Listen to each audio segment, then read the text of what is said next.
oleh seorang pada segalanya, yaitu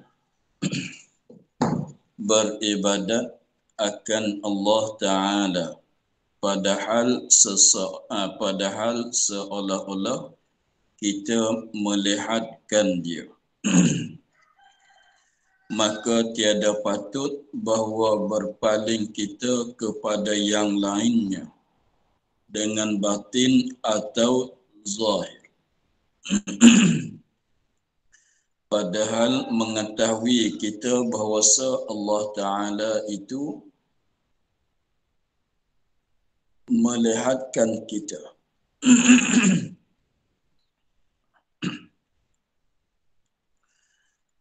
Bermula ihsan itu. Ini perkara yang ketiga yang melengkapi yang termasuk di bawah perkataan agama. Yang mana yang pertama yang termasuk di bawah agama itu ialah Islam. Yang keduanya ialah iman. Maka ini yang ketiga ialah ihsan. Apa makna ihsan? Kata musannifnya, bermula ihsan itu. Ihsan itu bahasa Arab, bahasa Melayunya berbuat baik. Berbuat baik itu dikatakan ihsan. Membuatkan akan kebaikan, membuat baik, buat elok, itu dikatakan ihsan. Tapi maksud dengan kata buat baik di sini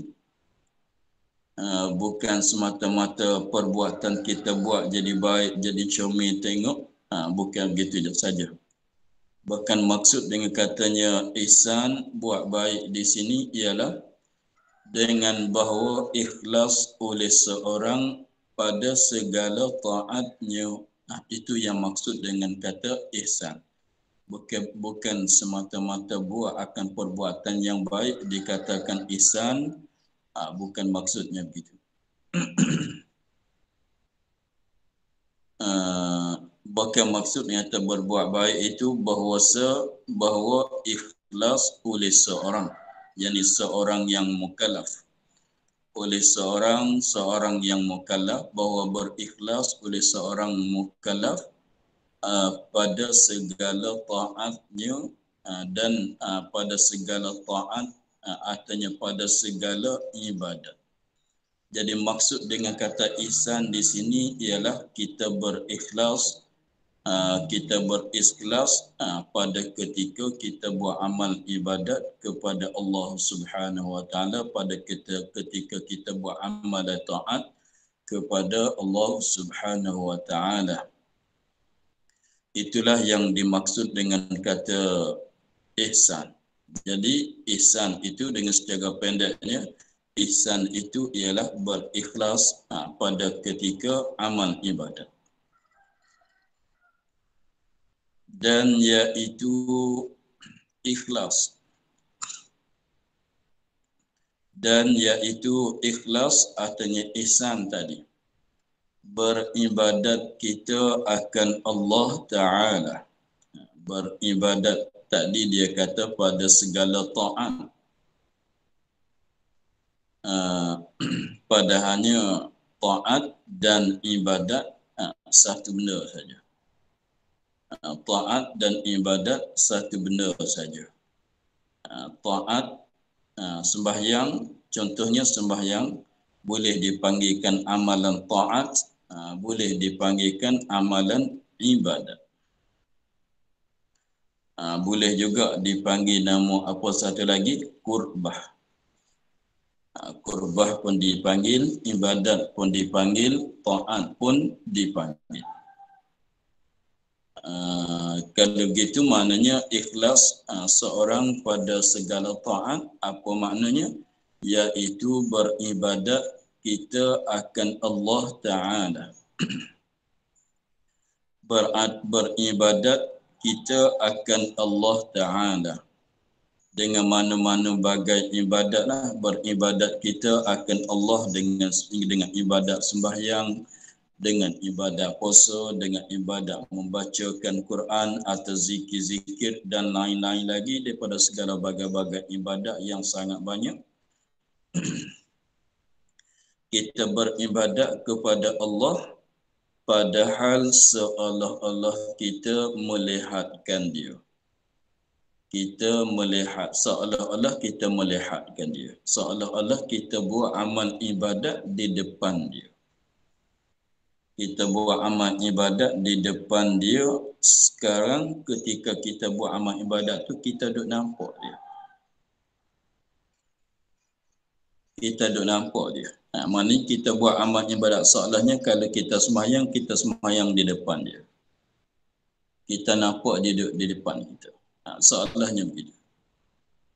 Seolah kita nampak dia. Kita tengok dia, kita nampak dia ketika kita amal ibadat. Padahalnya sungguhnya tak nampak, tetapi seolah-olahnya begitu. Beribadat kita akan Allah Ta'ala padahal seolah-olah kita melihatkan dia. Kita tengok dia, kita nampak dia. Dengan sebab kita ibadat di depan dia. Seolah-olah gitu, semacam-macam gitu.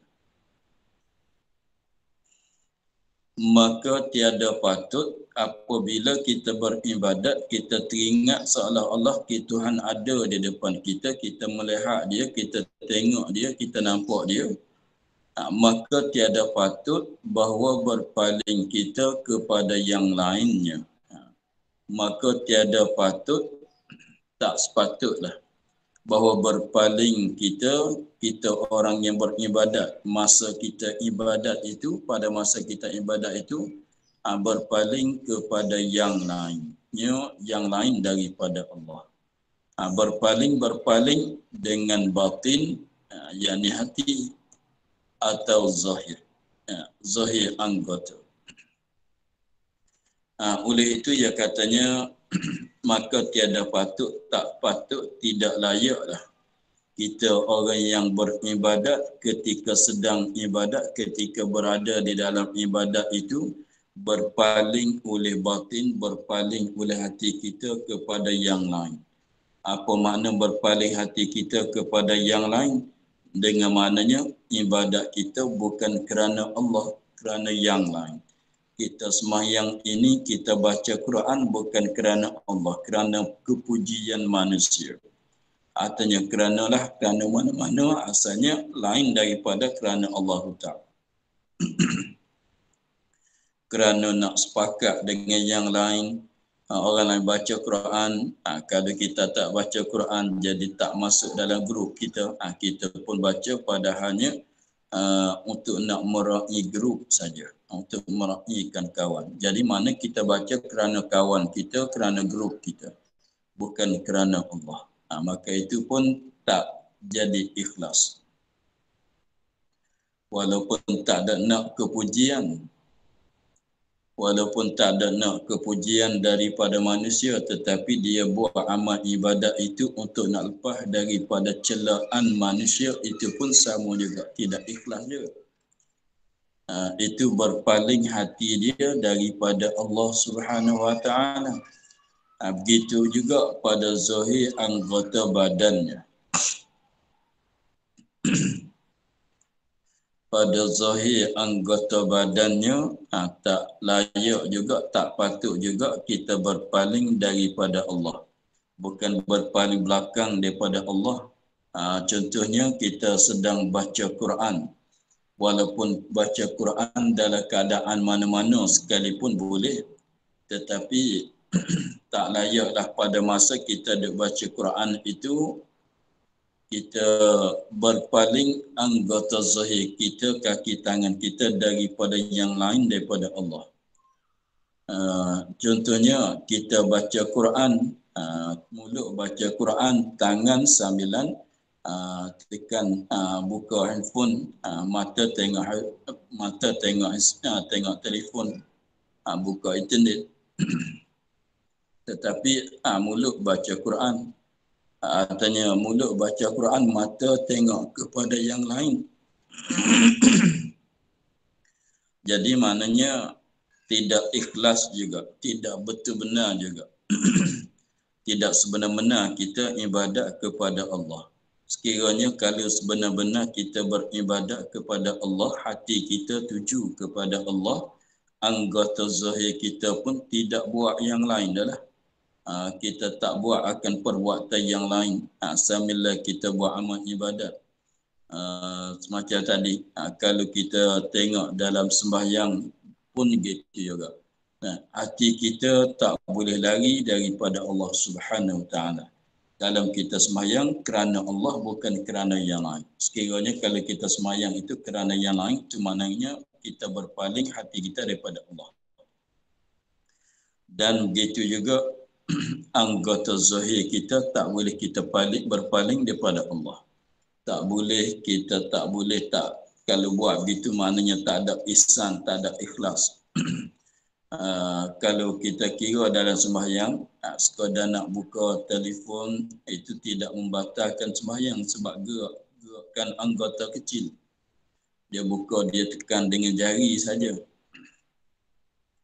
Buka telefon dengan jari saja, tekan sikit-sikit. Maka itu walaupun tidak membatalkan sembahyang, tetapi merupakan bahawasanya dia tidak betul benar, dia tidak betul benar, tidak ikhlas kerana Allah. Sebab kalau betul-betul benar dia sembahyang, dia tak buat dah perbuatan yang lain. Dia tak buat dah. Sekarang dia sibuk dengan Allah Ta'ala. Pada anggota dia dan pada hatinya. Hati dia sibuk dengan Allah, tak boleh peduli kepada yang lain. Anggota zahir dia pun sibuk dengan Allah. Kita sembahyang, kita tetap pada Allah. Tangan sepatut letak di mana, kita letak di situ. Mata disunat, kita letak di mana, kita tengok di mana dalam sembahyang. Ialah tengok pada tempat sujud, kita tengok di situ, bukan tengok pada handset, pada telefon, pada yang lain. Itu mana katanya kita berpaling juga kalau kita tengok kepada yang lain. Jadi kata dia lagi, maka padahal mengetahui kita bahawasa Allah Ta'ala itu melihat kita. Padahalnya kita ketika kita beribadat itu, kita tahu penuh-penuh dalam hati kita bahawasanya Allah Ta'ala sedang melihatkan kita. Kita di dalam ibadat, Tuhan melihat. Kita tidak duduk dalam ibadat pun Tuhan melihat juga. Pendeknya setiap masa di dalam pandangan Allah Subhanahu Wa Ta'ala. Maka apabila kita buat amal ibadat kepada Allah, Tuhan tahu dengan segala hati kita, dengan segala anggota badan kita. Maka malu kita pada ketika itu, bahawa lalai kita di dalam ibadatnya. Kita akan terasa malu. Pada ketika itu, ketika Allah Ta'ala mengetahui di dalam kita di dalam ibadatnya. Maksudnya sekiranya kita tidak ikhlas, kita sembahyang tapi bukan kerana Allah, kerana nak kepujian daripada sama-sama kita manusia. Artinya anggota zahir badan kitanya tidak tenang. Tidak tenang. Sekejap main benda tu, sekejap main benda ni, sejak buka telefon, sejak tengok pada benda ni.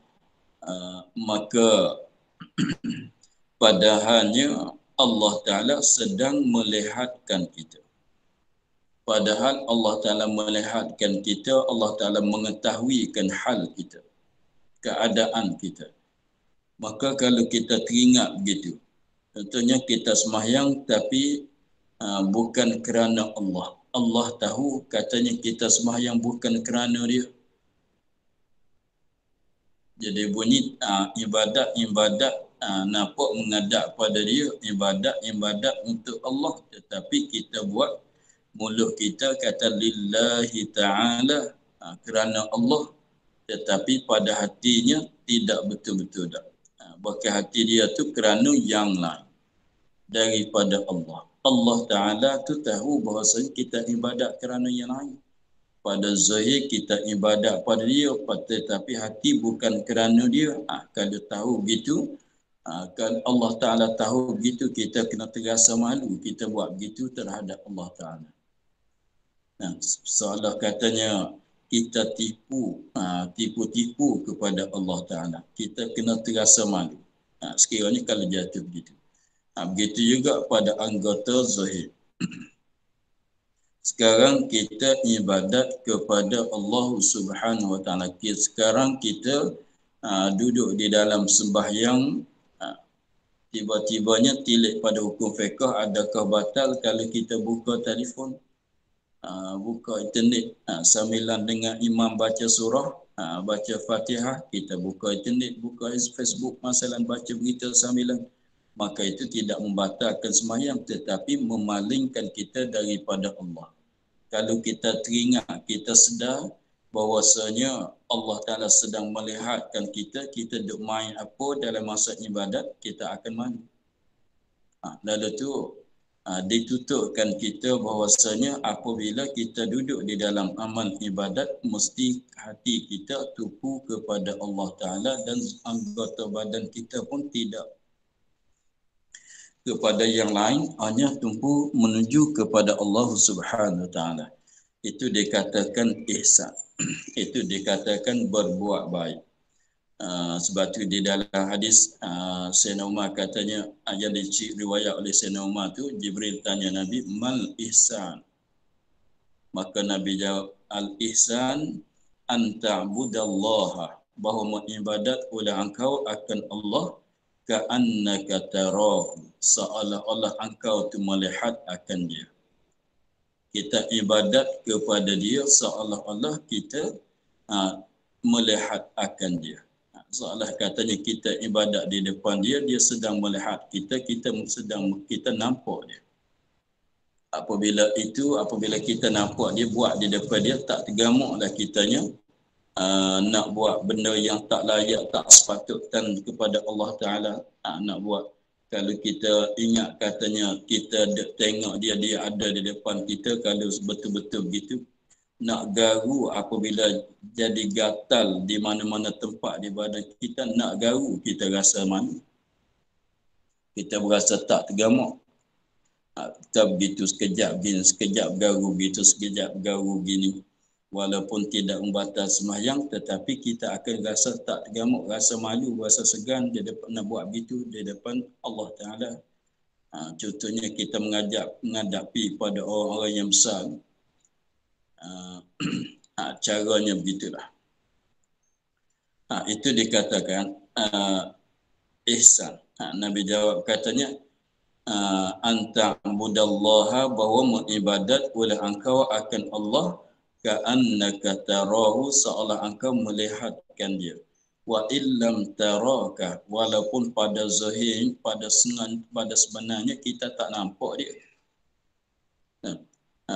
Tapi seolah-olah kita duk nampak dia, tapi pada sebenarnya kita tak nampak dia. Tapi wa illam tarahu, dan jikalau tiada lahat oleh engkau akan dia, tapi wa huwa yaraka, walahal ia Allah Ta'ala sedang melihatkan kita. Walaupun kita tak nampak dia, tapi dia nampak kita, nampak sampai ke dalam hati. Dia tahu kalau kita ikhlas, dia tahu. Kalau kita tak ikhlas pun dia tahu juga. Di situ kita akan malu kalau terbuka.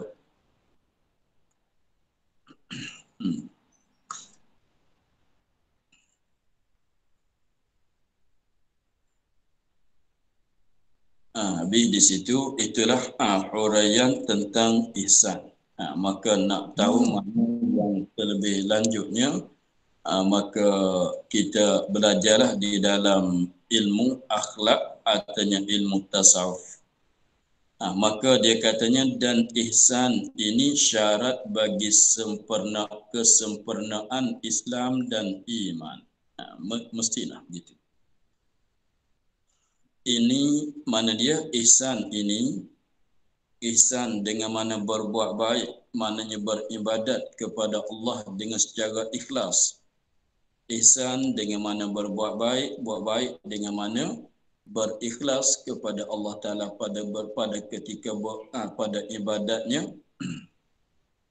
Ihsan ini syarat bagi kesempurnaan Islam dan iman. Syarat nak jadi sepenuh Islam. Syarat nak jadi sepenuh iman. Dengan mananya iman tak jadi sepenuh melainkan iman seorang mukmin tak jadi sepenuh melainkan ada ihsan. Islam seorang Muslim tidak sempurna melainkan ada ihsan. Itu maknanya syarat nak jadi sepenuh saja. Syarat kesempurnaan iman dan Islam. Bukan syarat bagi nak jadi sah Islam. Bukan syarat bagi nak jadi sah iman. Bukan begitu. Kalau katanya syarat bagi nak sah Islam, kalau tidak ada ihsan tak jadi orang Islam. Bukan maksud gitu. Bukan juga syarat bagi nak jadi iman dengan maknanya kalau tak ada iman, kalau tak ada ihsan tak jadi iman. Bukan maksud gitu. Jadi sebenarnya iman lain, ihsan tu lain. Tetapi Islam nak bagi sepenuh melengkapi iman, cukup lengkap iman tu mesti kena ada ihsan. Jadi ihsan tu seolah kata perkara yang mencomelkan Islam. Iman pun begitu juga. Iman ialah tasdik, membenar oleh hati. Tetapi iman itu nak jadi sepenuh, melainkan tak jadi sepenuh, melainkan dicampurkan dengan ihsan. Melainkan ada bersamaan dengan ihsan. Kalau gitu ihsan mencomelkan iman saja. Bukan mengadakan iman, mencomelkan. Iman nak jadi sepenuh, nak jadi comel, kena ada ihsan. Islam pun begitu juga. Dengan maknanya kita menghukumkan orang Islam, kita menghukumkan orang itu orang mukmin walaupun tidak ada ihsan pada dia sekalipun. Walaupun tidak ada ihsan, tetap ada tasdik, ada iman. Maka hasilnya, maka tiada sempurna keduanya, Islam dan iman. Maka tiada sempurna keduanya, iman dan Islam, melainkan dengan dia dengan ihsan. Jadi maknanya ihsan itu untuk nak mensempurnakan iman, untuk nak mensempurnakan Islam. Jadi cukup tiga perkara. Cukup tiga perkara yang termasuk di dalam kata agama. Iman, Islam, iman dan ihsan. Maka apabila beri pun tiga perkara ini di seorang, maka sepenuhlah agama dia. Keagamaan dia itu sepenuh. Ada iman, ada Islam dan ada ihsan. Sebab itulah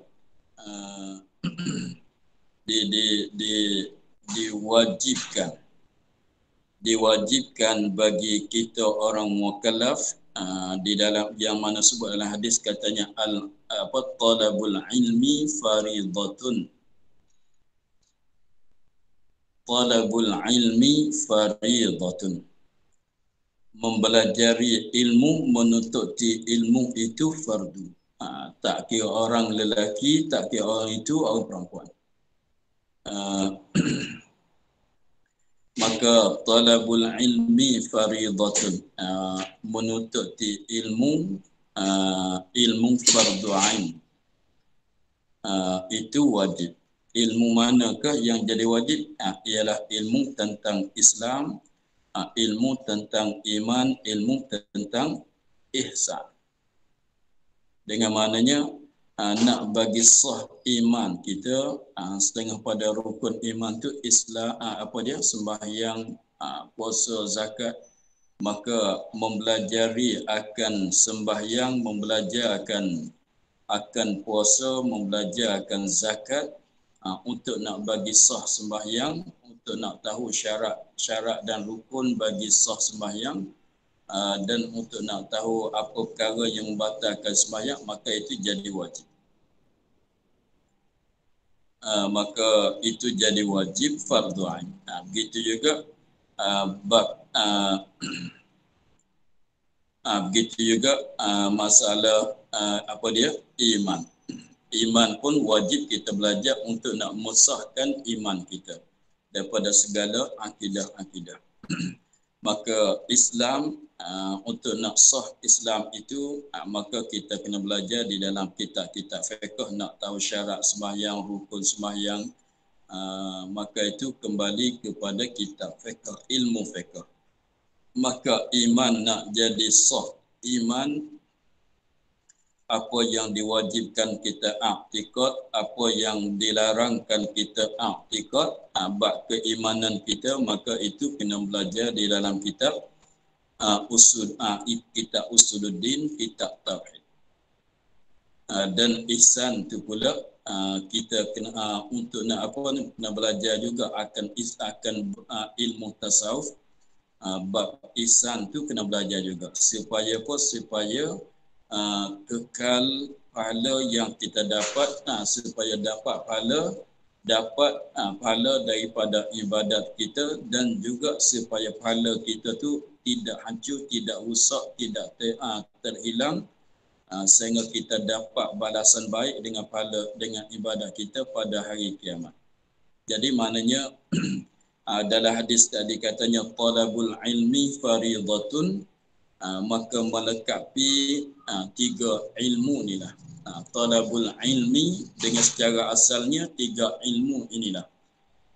Tiga ilmu wajib kita belajarkan ilmu fiqh, wajib kita belajarkan ilmu aqaid, ilmu tauhid, ilmu usuluddin, wajib kita belajar akan ilmu tasawuf. Tapi wajib itu sekadar untuk nak mengesahkan ibadat saja. Tak wajib mendalami. Kita nak sembahyang, maka wajib kita kena belajar tentang syarat-syarat sembahyang. Takut tak tahu syarat sembahyang pula tidak sah sembahyang, wajib kita kena tahu rukun sekadar untuk nak bagi sah sembahyang. Wajib kita kena belajar. Itu fardu ain.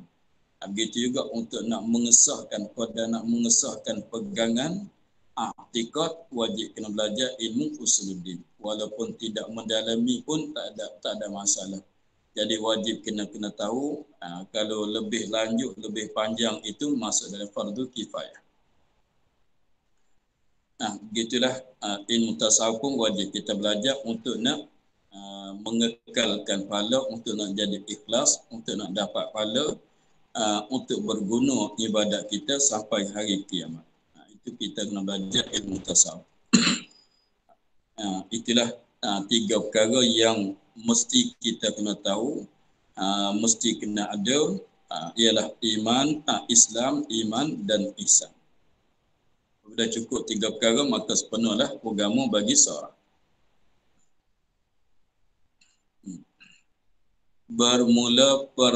Permulaan barang yang wajib pada syarak atas tiap-tiap mukallaf, iaitu orang yang akil lagi balik, sama ada lelaki atau perempuan, itu bahawa mengenal ia akan Allah Ta'ala,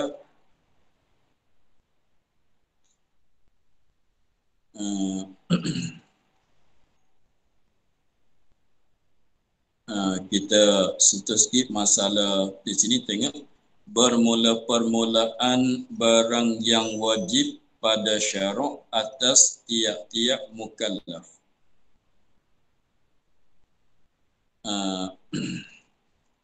Iaitu mukallaf. Nanti kita ulang balik. Kita sentuh masalah mukallaf dulu. Iaitu mukallaf, orang yang akil. Orang yang akil, orang yang berakal, maknanya yang akil yang mempunyai akal. Yang akil yang ada akal yang mempunyai akal. Maknanya nak keluar orang gila. Orang yang akil maknanya orang yang tidak gila, tidak kehilangan akal, lagi balik, lagi balik, balik. Kita terjemuh, kita maklum dengan makna apa dia? Sampai umur. Tapi maksud di sampai umur di sini bukan dia semata-mata sampai umur 15 tu, tidak. Bahkan sampai umur 15 tu pun setengah yang paling akhir, yang paling lambat. Paling lambat orang nak jadi balik di umur 15. Tetapi sekiranya nak jadi balik dengan sebab umur 15 tu dengan sebab disyaratkan bahwasanya belum pada umur 15 itu dia tak pernah mimpi keluar air mani. Semenjak umur 9 tahun dia tak pernah mimpi, dia tak pernah keluar air mani. Sekiranya belum pada umur apabila umur 9 tahun tetapi belum pada umur 15 dia ada keluar mandi, ada mimpi, mimpi tak kira lah. Dia ada keluar mandi, maka jadi balik dengan sebab keluar mandi itu. Atau dengan sebab dia tu datang haid, maka jadi balik dengan sebab datang haid itu. Walaupun umur dia tak sampai 15. Jadi maknanya sekiranya kalau semenjak daripada umur 9 tahun tak pernah datang haid, tak pernah keluar mandi, maka dia akan jadi balik di umur 15. Sekiranya kalau datang haid artinya keluar mandi pada umur lebih pada 9 tahun tapi tak sampai 15, maka jadi balik dengan sebab haid, dengan sebab keluar air mandi. Itu dua-dua itu. Jadi umur 15 tu sekiranya kalau tidak datang mandi, tidak keluar mandi, tidak datang haid, umur 9 tahun tak datang haid lagi, kalau kanak-kanak perempuan 10 pun tak datang, 11 pun tak datang, 14 pun tak datang lagi, cukup 15 jadi balik. Begitu juga masalah keluar mandi. Umur 9 tahun tak pernah keluar mandi, akhir-akhir pun 14 tahun pun tak pernah lagi dia keluar mandi, maka jadi balik dengan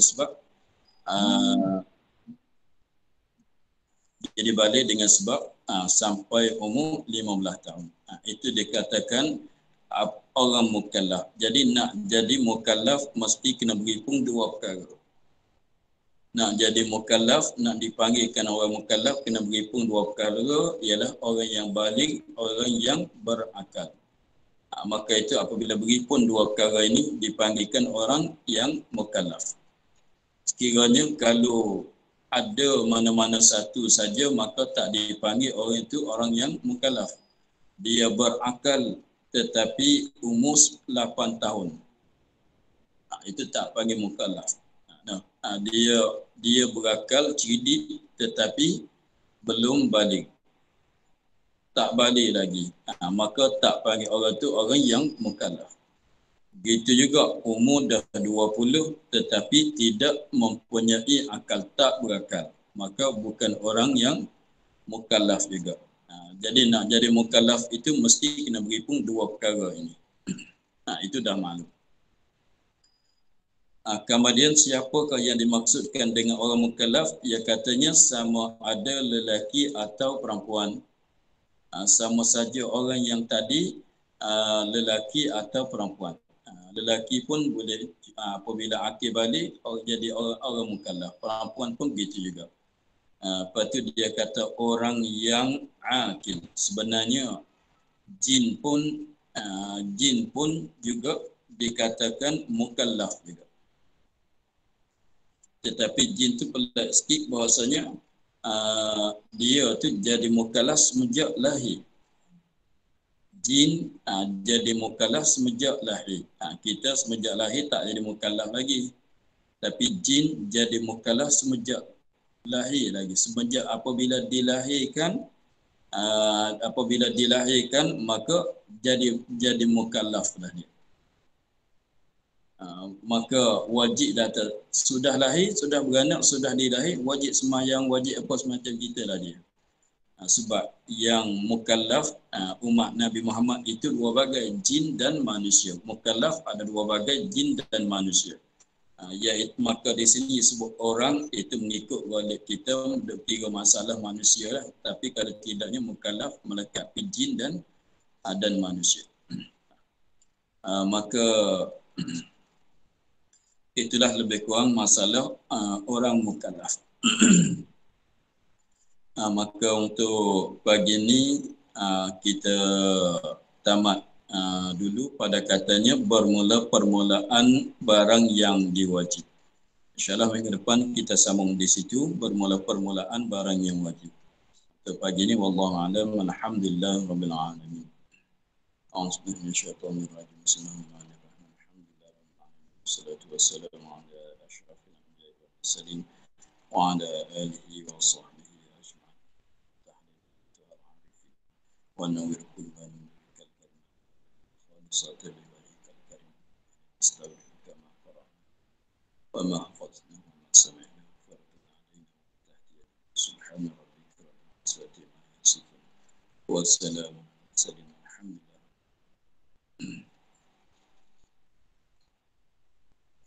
السلام عليكم ورحمة الله.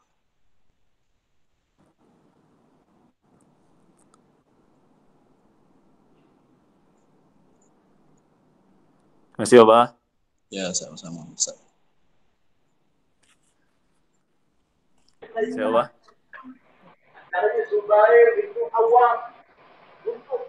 Terima kasih, Abah. Ya, sama-sama.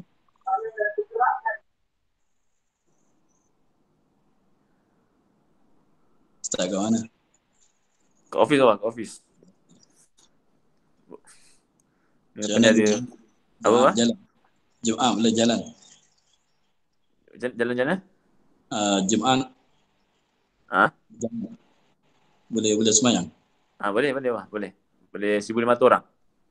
Alhamdulillah. Rawih pun boleh 1,800 orang. Di Thailand, di Songkla tak boleh. Tak boleh langsung, Abah? Tak boleh langsung. Di Tani boleh lagi.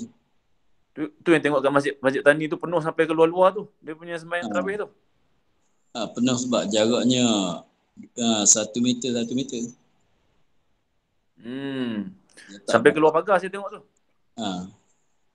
Dia duduk ruang ke 1 meter. Sampai keluar.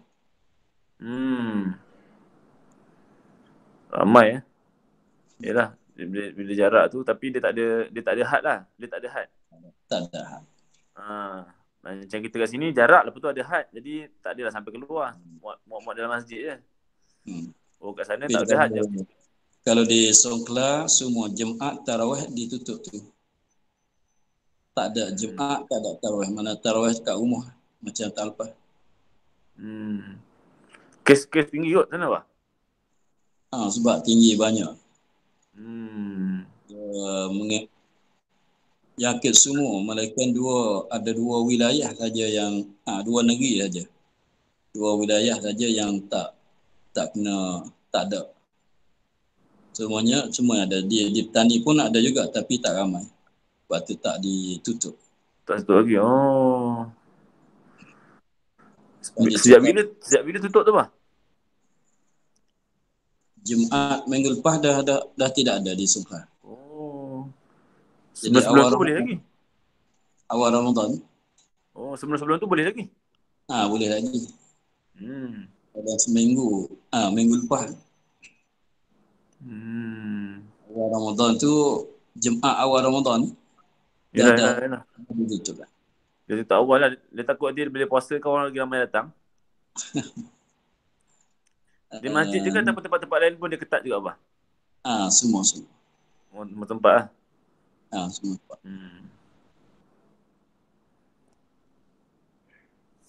Baik, Abang. Minta dia dulu. Okey, Abah. InsyaAllah, Abah. Terima kasih banyak, Abah. Ya, sama-sama. Assalamualaikum. Assalamualaikum.